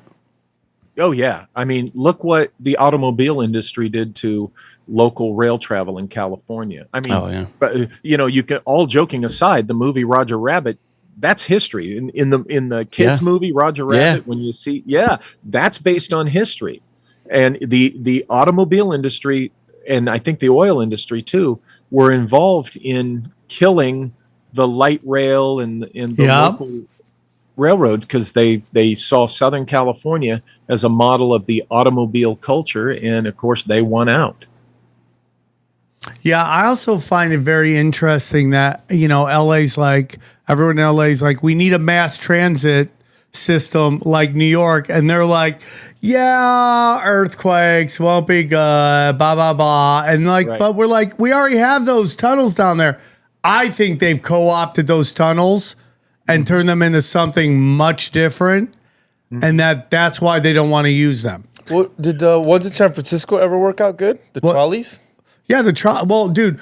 So what they basically did to kind of add on to what he just talked about was like at one time LA had a bustling mass transit system, and then the car industry went in, took it all out, and guess where it is right now? Mexico City. They have our entire because again they want us to all be on cars, gas, and we also have a subway system that goes all over the town. Yeah. But they will not use it. You can see it downtown, remnants of that, the Angels flight thing, that thing that can take you up the hill and downtown LA. So it's either that there's something else going on down there, which we always hear about, lizard people and this kind of homeless civilization down there. Mole people. They talk a lot about mole people down there, which is very interesting. Or it's that because they can't make any money off an old system. Yeah. Right? They don't want to rebuild. Can't launder any money building, if you're just using the old system. I think you could make way more money if you're like, we're going to tell them it's a new system. We're just going to use the old system. And we're going to keep all the money ourselves because we're ran by scumbags in this state that, dude, again, look at the fire relief money gone. Yeah. Look at all the money for homelessness gone, just robbing bearers, just not even caring, just jacking stuff, and nobody says anything because the people who are meant to regulate and enforce law are the ones stealing all the money. Yep. Yeah. So I'm not going to keep you much longer, but my next question is, you've mentioned this a couple times. Mars. We seem to be consumed with Mars. Getting to Mars, that something's going to happen, on this planet. We've had people come on talk about pole shifts. There's also people think like either global warming, don't believe that. Climate change, don't believe that. Right. Nuclear annihilation. I know it's going to sound crazy. Not into that. But there is this, people are consumed. Elon Musk constantly talking about Mars. You brought up earlier people approaching Tesla about going to Mars. Yeah. What are your thoughts? And have you done any research that maybe we've already been to Mars, if that's possible? Yeah, I've been saying for a long time, for years, that I think we at least tried it. You know, I've said in the past, and I have no trouble with proposing it. You know, again, I wouldn't be surprised if we've put boots on Mars. You know, at least once. I am confident. I think we've tried it. Regardless of that, I'm in that camp that thinks, oh yeah, I think there are relics. I think there was a civilization on Mars long time ago, was destroyed. And I think the game that NASA plays, they show us stuff on the Mars feed, right? And all these people are saying, wow, look at that. That looks like some type of device, or there's no way that's natural. And I think they're right. But NASA not saying anything, our government not confirming it, it's their way of down the road when they do reveal this, they can say, well, we let you see it all this time. We weren't hiding it. There it was in the pictures on the camera, you know, but their silence is neither confirming nor denying. But I think it's a slow disclosure. The real disclosure. Well, first of all, I think real disclosure is going to come from the aliens themselves. When they're tired of all our secrecy, they're just going to say, we don't care what your governments say. Boom, they'll be in the skies. There they are. But as far as what our government is releasing, I think Mars is being used. And I think this, I don't know for sure, but I think Mars is being used as the slow drip disclosure. That first they want to reveal to us, a long time ago on Mars, yes, there was an intelligent civilization. Once people, you know, once they see how people react to that, then they'll tell us more, and then they'll eventually get around to saying what they know about who's coming and going presently, who's really out there, you know, in the present. But I think Mars is being used to do the slow, because I think there's much more going on with Mars in that regard than we've been told. Largely benevolent when you talk about them revealing themselves, or what's your hunch there? Hey, I'm in the school of thought that I think it's childish and ridiculous with these people that think that all the aliens are peaceful. I mean, who is it? I think Stephen Greer claims, they're all peaceful. Baloney. No, I don't even want to go there. About such a risk to say. There's so many problems with him. But here's the thing: to assume that all civilizations, just because they have advanced space travel technology, are magically peaceful, that's nonsense. Most of our advanced technology is developed for war. Yeah. And no, you're totally right. Yeah, and I'm not a oh shoot, what's the word? It's escaping me. When you're anti-humanity. What transhumanism? Yeah, I don't think we're the worst, dumbest things in the universe. That is ridiculous. We're pretty amazing. We have our faults and our flaws. We have our idiots. All of us have our idiotic moments. We're not perfect, but you know what? We're not that dumb. We're not that unworthy. That is ridiculous. And I think the people out in space are pretty much a lot like us in that regard. And you know what? We are going to encounter a civilization hell-bent on conquest. And we're either going to meet the challenge or we're not.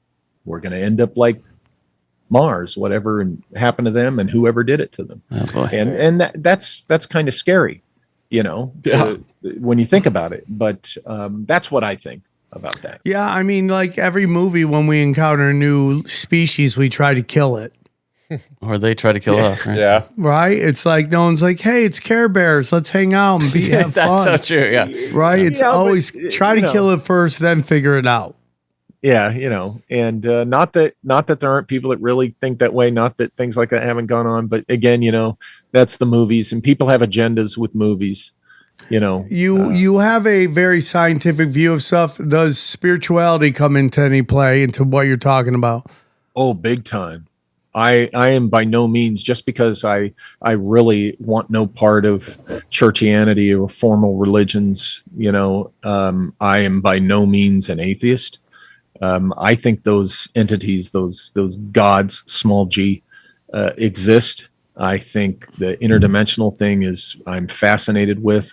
I think the spiritual world is very real. I just don't think that, human organizations that claim to be, tied into that stuff are legit. The priesthood, so no, I'm very much a spiritual minded person. Absolutely. And I think that these things are part of what we're experiencing, are part of when people think they're seeing, oh, it's a UFO, it must be from another planet. No, you might be seeing some other being from another dimension, or one of these God related beings, whatever they are, whoever they are. Sometimes I think aliens just treat Earth like it's Tijuana.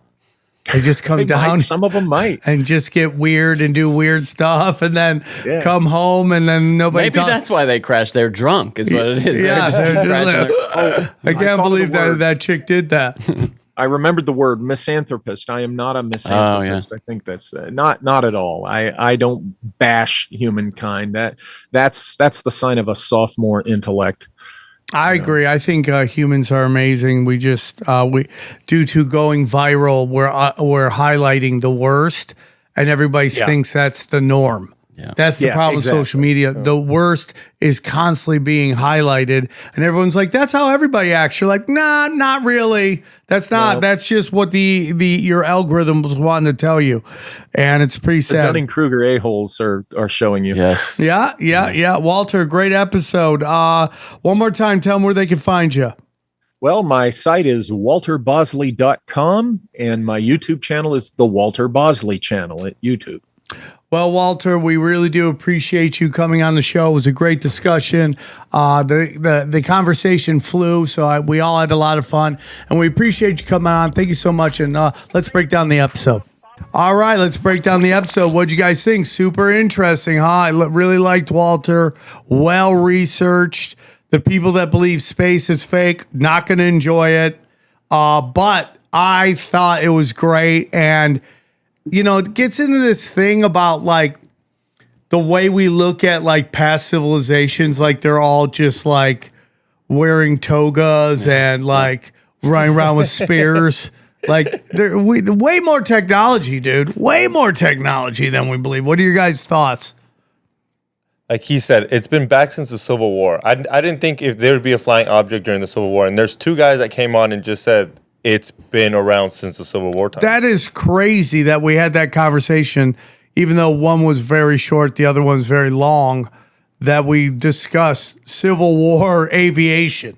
We also, think about Da Vinci had those drawings of that ornithopter thing, that they use in Dune. Yeah. The flying bug. There's some thoughts of that shit. Johnny, you talk about reading a lot about the Civil War. Do you think there's a little spots of technology that they miss or they try to take out? Well, there's some. I don't know if they. I buy what they're saying, but there are even just in the record, there are they mentioned observation balloons. So that was a really new technology, or at least for them it was. And they were, there was this one general that was really fond of going up all the time, and it was like sport for the other side to try to shoot the balloon down. And one time, this guy wanted to go. I can't remember exactly who it was. He insisted on going up in the balloon, but he didn't know shit about how to operate it or anything, and it just started blowing away. And they were just sprinting to try to. They were about to lose the general just into the. Because think about it, dude. You can't. I told you that story about how, or that belief that historians have that, you just had a couple of sets of walkie-talkies, you could have changed the course of the war. Yeah. There's no way to get at, other than mountains and natural, places where there's height, to get an overview. No satellites, none of that shit. Johnny, I think about that all the time when they go, here's a map from the 1500s. I'm like, how did they know? Well, that was the job of cartographers and people after the fact to go in and document it. That's like a really... if someone says this is a map from the 1500s, How did they? Oh, it was terrible, notoriously awful. I mean, we can see maps from that time, and they're terrible. We know now what things look like, and they're awful. I mean, like, early maps of the U.S. are shit, bro. Yeah. But yeah, there's Your map is shit, bro. like at Gettysburg. There's a general who mapped it out really well for the Union and is given a great credit for establishing their lines and being kind of one of the heroes of that for the Union, because he had just that's a real Did talent. he use stick figures to show the people? No, he drew maps. That's funny. But yeah, he drew maps. But it was a real talent to be able to see land and understand what it meant for troop movement and Well, even then, I defensible mean, if positions. you take some of those like Earth classes, they do like What now? different colors for different heights. Earth classes like geology or something? Yeah, where they do Yeah, like in different. Mexico geography, it's called Earth class. Yeah, Earth classes. But they'll show you like different colors for different heights, and it's like oh yeah, like topography and yeah, and where shit. it's Yeah, like yeah. how did you it's so accurate now. Yeah, it's crazy, dude. It's crazy. But yeah, that story's hilarious about that guy. There's different versions of that story about him getting like stuck in a tree finally, and they had to go up and climb up and rescue him. But Well, it's did you guys hilarious. see over the weekend? I don't think it was in India because everything crashes involves India now. But it was, I think it was somewhere in Latin America, that hot air balloon that crashed. No. Johnny, see if you can look it up. Hot air. You won't catch me in a fucking hot air balloon. I can tell No you way. that, Thank bro. you for censoring that because Johnny's like, I'm going to have to go back and take No, that that's out. actually See, thank you. Thank you, Johnny. You guys want to do it? We swore less Yeah, on the way last two less. episodes. Yeah. Wait up, you guys Mostly would- because I didn't want to offend the guests. I'm like, if I dropped a hard Oh, damn, F-bomb, Brazil. 8 the people older the dead. guest, the more I know you'll behave. yes. Young person, I'm dropping. If it's a chick, I won't say sex jokes. Like the AIDS lady, all she kept talking about was loads. Oh, and you were struggling. Right? You were like Michael Scott in The Office, where when he can't not say that's what she said. Your ears start to smoke, just like turning red. Yeah, 8 people, at least 8 people. Can you show the video so she can feel the terror too? He'll have to pull it up. It's at least 8 people have died in a hot air balloon accident in southern Brazil. New fear unlocked, as Dylan Wren said. New guys- fear you unlocked. guys wouldn't go on a There's hot air no balloon? fear from No me. 'Cause I'm way, never going on a hot air bro. balloon, yeah. No? No. Watch this video. In Temecula, they have them, and I mean, they just look very peaceful. Another It's a reason lot. not to do it. Yeah. Yeah, you said Temecula like it was safe. Sounds like tarantula. No, wait up. Temecula's pretty safe. Okay. Okay. Look up Temecula. Well, you're Johnny. from I mean, Tijuana, yeah, I was about to so say, yeah. everything's safe Compared to where you- Glendale, yeah. Glendale's having. Glendale's pretty safe too. Okay. No, they're having fucking gang wars right now. You guys are scared of everything. Oh, I'm sorry. I'm not This is scared. the guy that's on camera. Some dude's threatening to bring fucking Mexicans down if he doesn't give the camera back. Dude, by the way, Dana, I mentioned to me the other night that she's heard these bangs at night in the valley. And now that I live a few minutes, I hear them too. I'm up all night, and I hear these and there's this thing in LA now where people are reporting over the past couple of years these loud noise, like smashing Like not sounds. guns. You're No, not it's talking definitely guns. not gunfire. No, I would know it. Yeah, that's what I'm it's a asking you. loud, and someone said Cannonballs? It sounds like something massive falling out of the sky and just crash landing almost, but it could be like sonic booms. There's some thought that there's like a skunk works here north of LA. A where skunk works? That's what they call like black sites for like Oh, yeah, testing, yeah. testing aircraft and stuff. And maybe they're sonic booms from Johnny, are these- you fully moved into the valley? Are you a Valleyite? moved in. All my shit is in the house, but it is not unpacked. And Are you sleeping at the house? Yes, yeah. Are you gonna liking I love it. Yeah, I love it, dude. Are you I've gonna- already the draft is about to start. Oh, shit. Yeah, it's 5:00. I love it. Yeah, I've already walked about 5 I hours. love around living in the neighborhood. valley, Yeah, dude. I love it. Are you gonna join Sam in all the vigilante bullshit he does? Yeah. Johnny, you going to drive around with me and fight crime? Keeping the I streets walk, safe? but yeah. Johnny walks. Oh, that's dangerous. You guys better Johnny watch out. power walks. He's going to be a power walker. It's totally quiet, dude. It's so quiet at night. Dude, compared it's to- very kid heavy, and everyone goes to bed early. yeah, dude. I honestly Hollywood, nobody goes to bed. LA, Valley, everyone no goes to cars bed. on my street at night. None. Like nobody drives. It's over. Like after 8, it's crickets and weird animal sounds that I don't know what they are, but like Yeah, that's a cat getting eaten by coyotes. yeah, probably. Yeah. That noise you mentioned, no way it could be underground. I don't it think could so. be It sounds like it's in there. Like Yeah. Oh, you've heard it. You hear it too. Yeah, you know what Mexicans love to do in the Valley? Set up fireworks like it's the 4th of July. yeah, I thought about that, but it's just they're too sporadic. It's like one off. It'll be like one, and then 10 minutes later, one, and then I don't know. Yeah, but there's a Reddit for it so much, and it's such a thing that they created like a joke, like Google Doc. It's called Boom Reporting in LA. So Yeah. and they're everywhere. Yeah. And other, like not this city, but like in other cities, is it like the humming noise where people claim there's a humming noise? It's taken on that kind of that mythology kind of thing. Yeah, but it's urban. We have legend. mythology out here. Oh shit. Yeah. But yeah, it's Glendale. But I Come do out like here, it. dude. I do like it. I like it too. Did you find it so you could see the fear? Oh no. This guy's been not. Anyways, let's move on. Let's go to SamTripoli.com. I love SamTripoli.com. It's my favorite website. Can't wait to get to San Diego, July 17th through the 19th.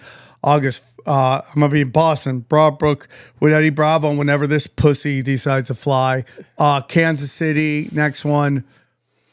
And then, let's go up one. Oh, that's Kansas City. Tulsa, Oklahoma City, and Skankfest. More dates coming. Constantly trying to get booked everywhere, so we do it. Dude, the premium content, Sam Tripoli, has been fire, I must say. SamTripoli.com. I mean, everything is deep dives, dude.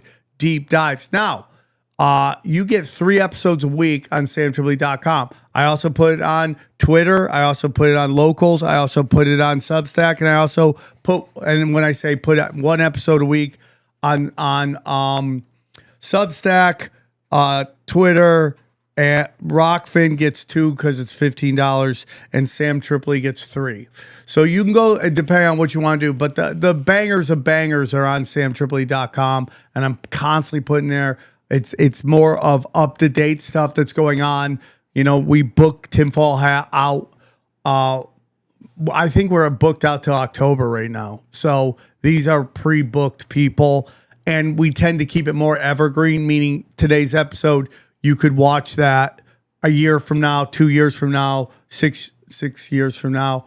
We're debating whether we're going to bring back TFH live. I think we might do it half an hour on Friday live on our new YouTube channel, which is youtube.com/tinfoilhat YouTube. Check that out. We're doing it ourselves. Yes, it is. It's going to be YouTube friendly. That's the only way you can survive on there. But I'm seeing all these people getting hundreds of thousands of views on their thing, and they're doing what we're doing. So we got to kind of play in that. That's where the main street is, guys. That's where they all go. If you go down a little bit. Can I just also say, I saw someone complaining to me on Twitter that we were censoring the show now. You outed yourself as someone who only watches on YouTube if you're complaining about that, because it's not censored anywhere else. They thought we were just Twitter, you get the full thing. Sam Tripoli, you get the full thing. Rockfin, you get the full thing. Don't watch on the that's ruled by the most evil company on the planet. Rumble, you get the full thing. Substack, you get the full thing. Aussie, you get the full thing. You get it all over the place. BitChute, you get the full thing. YouTube, for some reason, is the only place most people want to go. That's where it is. And we'd be real idiots not to play by their rules to put our thing up. We have to do it. It's where all the views are. And if you don't like the censored, go to the plethora of other platforms that want the show in its real form. If you really, Johnny, let me tell you something, guys. I always tell you about Cash Daddies, the Patreon. Johnny, really great weekend for a couple of our stocks, right? Yes. NVIDIA and Uber. Uber went nuts today, yesterday. NVIDIA going nuts. So, I mean, you would know all this if you checked out Cash Daddies. Patreon.com/Cash Daddies. You go there, it's $20 a month. That's so much money. If you listen and you play it right, and again, you could lose at any time because it is a form. I wouldn't say it's gambling, but it really is, right? You're investing in your future. You're investing in your future. You'd make $20 out the gate.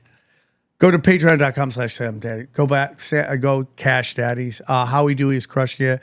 Dates. Chaos Twins saw. I was blessed to see the Paranoid American this weekend. He says it's looking really good. Episode 2. Go down. And then, guys, these are the affiliates. And these affiliates are things that you want in your life. the Live Longer formula. Dude, like Johnny and I were talking about, and Xavier as well, we're talking about fasting. And Johnny's like, there's a lot of data coming out that maybe is the best thing for you right now. Or maybe just that it takes longer to do what you want it to. You got to do more fasting. And dude, the livelongerformula.com, man, it is, he'll sit down with you. Christian will sit down with you and have a discussion on what's the best thing for you to do. I really can't recommend that enough. Rife Technologies, they sponsored Bohemian Grove this weekend. Dude, I saw his stuff at there. It's amazing, dude. I mean, there are things out there that can make you feel better. You don't need a pill. You don't need petroleum in your body. Go check that out. Then we got, of course, Buy Gold and Silver. I buy it every month. AquaCure Hydrogen Brown Gas. I love that. Harley Ray Candles and Crystals. Our good friends at Chemical Free Body. As soon as it's done, I'll go take my vitamins. Joel Staley, get it going. EMF Rocks. I'm gonna get that for my phones. I need to start putting them in a Verde bag. And then Prometheus. I know more and more people are getting on there, dude, on their website. And it's just like, if you're, I know a lot of conspiracy podcasts, listen to this. When you start, your premium content starts cooking with gas, they're going to take your Patreon away. So you either do something about it now, and that is making your own website and putting your own premium content on your website. And of course, if you loved Xavier Guerrero's incredible questions during today's episode, Brain Supreme is where it's at. Nuke Socials, where you get all my social media, Only Conspiracies, Telegram. There's tons of people on it every day. I go there all the time, and it's crushing. And the 01, and then all of my audio. I'm about to put Doom Scrolling up there. Doom Scrolling's been killing it. It's the most educational hour and a half. Am I wrong? I love it. No, real educational. You learn and you have fun. You learn, you have fun, and we find the best videos. You just got to go to, it's every Tuesday at 4 p.m., and it's all Facebook, YouTube, Rumble, Twitter, SamTripoli.com. Now it's on Kick. Now it's on, and it's also on where else is it? Rockfin. And all my specials. I'm putting on more specials. Hopefully in San Diego, I'll do another special. Anything. What's up? Check out the number one podcast. Number one podcast actually marks the spot on YouTube. Go check it out, please. And Johnny.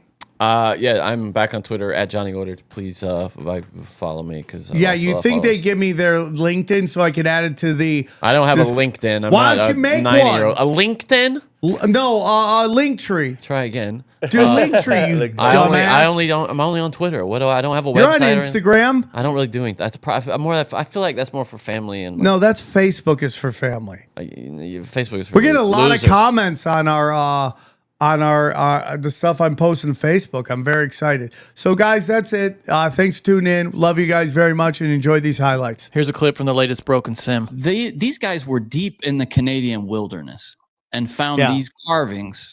Yeah. These symbols that can be traced back to the oldest known runic alphabet.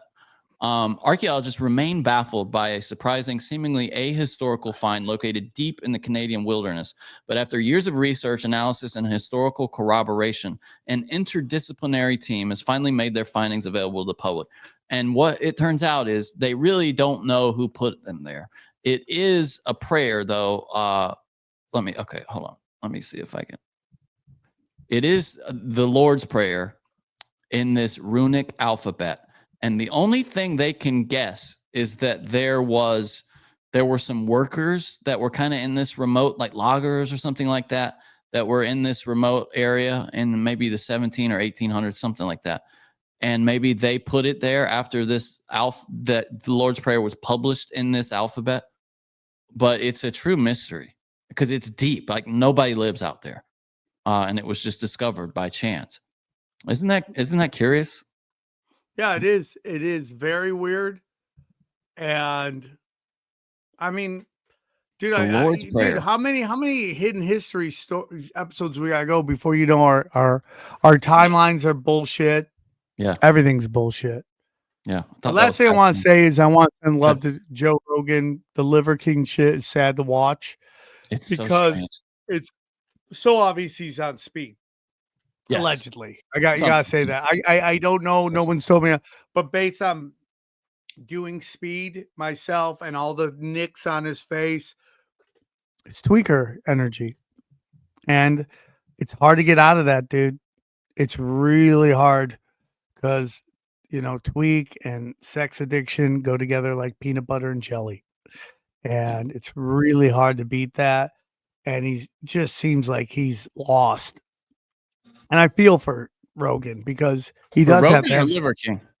I feel bad for Rogan because he's getting these threats from a guy who's whacked out of his fucking yeah, mind. yeah, I got you. And you it's sad. you think he's capable of violence, Liver King, in this state? You can't get near Rogan. He's got so much security, dude. Yeah. He's got killers all around him at all times. Here's something funny for you. So Kroger is getting backlash because for Juneteenth, they decorated some cakes and cookies and stuff like that. Look at this. Free at last. Bro, that's the best. A giant chocolate chip cookie. There was I don't know another why one. that's the problem. That's just people bitching. It's like because it's so just shitty, I guess, like low quality that they're Go like, back "This to is not the bridge. Look at that bridge. What? Where? Go down, go down, go down, go down. Look at that. Yeah, I don't bridge. even know if is that real. I can never trust these ads because it might be AI. But yeah, Shout out Zoltan, who's in the comment section. Zoltan, Oh, shout out love Zoltan. Shout out Zoltan. And then I was thinking this could be you in another life if you were. No, if me you in were another life. I'm the lead billionaire. singer of Limp Bizkit. Oh, okay, all right. Pavel Durov, the founder Yeah. of Telegram, said that the over 100 kids he's fathered with will inherit his fortune. Right now, that's about 132 million each for them because he's Good currently for worth him. 14 billion. But don't you think if you're these kids, you're like, dude, can you just not jizz anymore? Can you not donate any more jizz? Yeah, or you're gonna throw take any- some of our money. I know everyone is just like dividing This it, guy's dividing it. It's so funny. Feminist. You keep thinking kids are going to hold you back. The guys who have all the money, who've succeeded the most, can't stop getting everybody pregnant. What do you Don't think look at what they're telling you to do. Look at what they do. Yeah. They drive big cars. They drive in jets all over the world. And they have 1,000 kids. What do you think about this strategy? His strategy is this. He says, I've decided that my children will not have access to my fortune until a period of 30 years has elapsed, starting from today. I want them to live like normal people, build themselves up alone, to learn to trust themselves, to be able to create, not to be dependent on a bank account. Well, I do that with my daughter all the time. She always wants me to fix problem. I go, fix the problem yourself. I'm not going to be there all the time. Start hitting we should buttons. say these aren't all his natural children. These are like sperm donor children, a lot of them. So just to clarify that. Oh, then what's the point, dude? If you can't have the fun making them. I know. Yeah. The whole point of the fun is the making them, is having the fun. The USA, we've learned that the United States of America will be bankrupt, I think is it August? Let me see. What is going to be? There's a thought that America will be bankrupt by August. Oh, here it is right here. Okay, this is from The Hill. U.S. could default by August. The federal government risks defaulting on its debt sometime this summer or early fall without action to address its debt ceiling, according to the Bipartisan Policy Center. So that's a lot sooner than people had thought. And they're worried that Congress can go into recess before it happens. And we could have like a crisis, debt crisis. Yeah. So that's a big deal. Yeah. And then final story. Why are we paying taxes when we print money? I agree. The final story, and this is a really important story, I think, for the future. Sam, have you seen this? There was this guy who was talking to ChatGPT and had a relationship with ChatGPT, and it led him to unalive himself, essentially. Yeah, I heard about that. Hold on. Okay, allow ads. By cop. Okay, so here it is. This guy's name is Alex Taylor.